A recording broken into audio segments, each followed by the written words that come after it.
सूफी मत।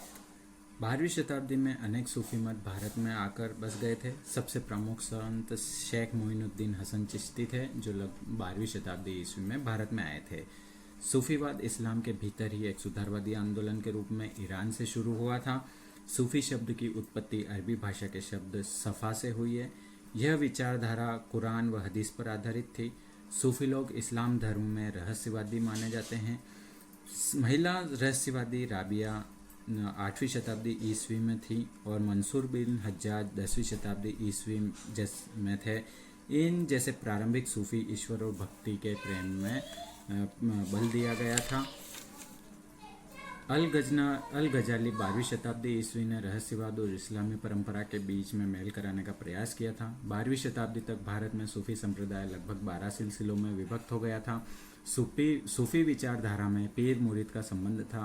प्रत्येक पीर अपना मुरीद अथवा उत्तराधिकारी नियुक्त करता था। सूफी सिलसिले 2 वर्गों में विभक्त थे। बाशरा का अर्थ है वे जो इस्लामी विधान या शरा को मानते थे, और बेशरा वे जो इस्लामी विधान या शरा को नहीं मानते थे। बेशरा घुमक्कड़ संत हुआ करते थे। इब्न अल अरबी प्रथम संत थे जिन्होंने वहदत उल वजूद का सिद्धांत दिया था। वहदत उल वजूद का अर्थ है रहस्यवाद का सिद्धांत। आईने अकबरी में अबुल फजल ने 14 सूफी सिलसिलों का उल्लेख किया है। हम यहाँ पर चिश्ती संप्रदाय के बारे में देखते हैं। चिश्ती संप्रदाय भारत का सर्वप्रथम प्राचीन सूफी सिलसिला था। ख्वाजा मोइनुद्दीन हसन चिश्ती 1192 ईस्वी में शिहाबुद्दीन गौरी के साथ भारत आए थे। चिश्ती संत हिंदू योगियों की भांति जीवन जीते थे। ख्वाजा साहब के पश्चात ख्वाजा बख्तियार काकी सुल्तान इल्तुतमिश के समकालीन थे। उन्होंने ही बाबा फरीद को चिश्ती परंपरा में दीक्षित किया था। शेख फरीदुद्दीन गंज शकर, जिनका समय 1175 से 1265 ईस्वी है, सिख परंपरा में बाबा फरीद के रूप से जाने जाते थे। इनकी वजह से ही चिश्तिया सिलसिला भारत में बड़ा लोकप्रिय हुआ था। बाबा फरीद की शिक्षाएं गुरु ग्रंथ साहिब में भी संकलित है। बाबा फरीद बलबन के दामाद थे। चिश्ती संप्रदाय के अन्य संतों में हजरत निजामुद्दीन औलिया, जिनका समय 1238 से 1325 ईस्वी था। नासिरुद्दीन चिराग दहली, जिनका समय 1365 ईस्वी में मृत्यु है, मुख्य रूप से माने जाते हैं। हजरत निजामुद्दीन औलिया गयासुद्दीन तुगलक के समकालीन थे। निजामुद्दीन औलिया के प्रमुख शिष्य अमीर खुसरो माने जाते हैं। निजामुद्दीन औलिया को महबूब इलाही की उपाधि दी गई थी। मोहम्मद बिन तुगलक ने दिल्ली में निजामुद्दीन औलिया का मकबरा बनवाया था। निजामुद्दीन औलिया ने योग की प्राणायाम की पद्धति को अपनाया था। इसी कारण से वे योगी सिद्ध कहलाते थे। नासिरुद्दीन चिराग दहली ने तौहीद हिंद वजूद की रचना की थी। इनके पश्चात सैयद मोहम्मद गैसुद्राज सूफी संत हुए। ये मुख्य रूप से कर्नाटक गुलबर्ग के थे। चिश्ती संप्रदाय से प्रभावित होकर बंगाल के शासक हुसैन शाह ने अपना प्रसिद्ध सत्यपीर आंदोलन चलाया था। दक्षिण में चिश्ती सिलसिले की नींव शेख बुरहानुद्दीन गरीब ने रखी थी, जो हजरत निजामुद्दीन औलिया के शिष्य थे। इन्होंने दौलताबाद को अपनी राजधानी बनाया था।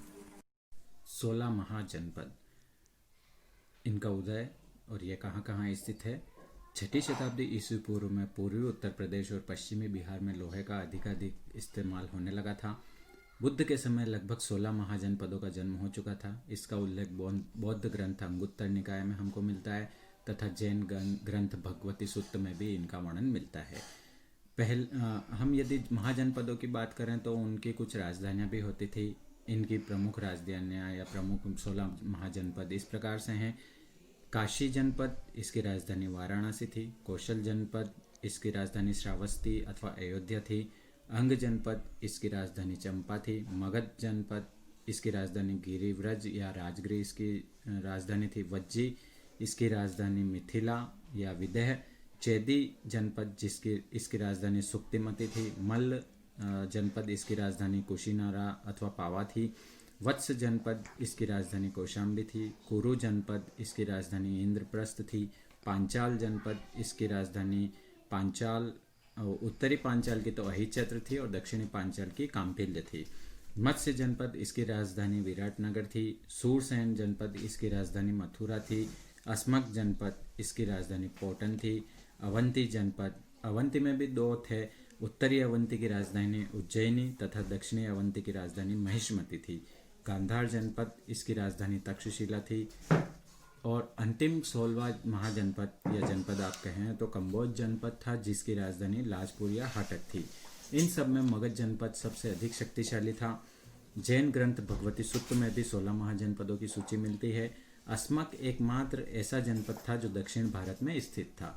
बुद्ध के समय 10 गणतंत्र भी थे, जिनमें 8 वज्जी संघ के तथा 2 मल्लों के अंतर्गत थे। इसमें कपिलवस्तु के शाक्य, सुषुमार गिरी के मग, अलकप्प के बुली, केसपुत्त के कालाम, रामग्राम के कोलीय, कुशीनारा के मल्ल, पावा के मल्ल, पिपलीवन के मौरी, वैशाली के लिच्छवी, मिथिला के विदय आदि मुख्य हैं। बुद्ध काल में 4 प्रमुख राजतंत्र थे।